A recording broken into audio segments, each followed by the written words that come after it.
ازاي مع كل حاجة مرعبة بتحصل حوالينا من مصايب وكوارث وقتل وحرايق نحافظ على طمأنينة القلب وسلامنا النفسي وتجنب القلق والرعب المستمر؟ 3 حاجات بيتعملوا. قال صلى الله عليه وسلم: مثل الذي يذكر الله والذي لا يذكر الله كمثل الحي والميت. المقصر في أوراد الذكر في كل الأزمنة وبالذات في زماننا مقصر في حق نفسه، أجرم في حق نفسه. ليه؟ لأن البريشر، الضغط المحطوط على العالم في أزمنة مختلفة. خد بالك برضو، ما أنت النهاردة الضغط ده، أنت لو كنت عشت زمان أيام بداية الإسلام وشفت بارقة السيف وهي تترفع عليك عشان أنت مجرد أنك أسلمت، أو أهلك بيتعذبوا وبتترك الديار من أجل الله، ما خد بالك برضو ده بريشر، ده ضغط أكبر بكتير.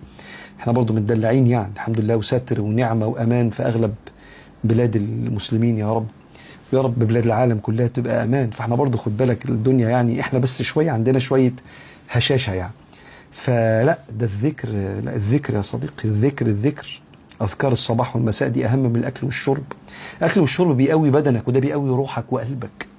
فدي 1. 2، عدم التعرض لاخبار ملهاش لازمه. مش لازم تتابع ابدا عدد القتلى في الحادثه، ولا عدد القتلى في الدوله اللي فيها حرب، ولا مين راح، ولا مين حصل له مصيبه.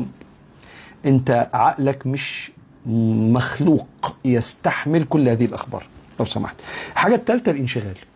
اللي عنده معنى في الحياه وبينظر لاقدار الله، ان ما يحدث في الكون هو من قدر الله الرحيم الحكيم الذي قد افهمه وقد لا افهمه. اللي يعرف ربنا لا ينظر للاحداث بعين الاعتبار، يعني ياخد العبره مش بعين الانهيار، ما يحصلوش انهيار، انما ياخد العبره كده.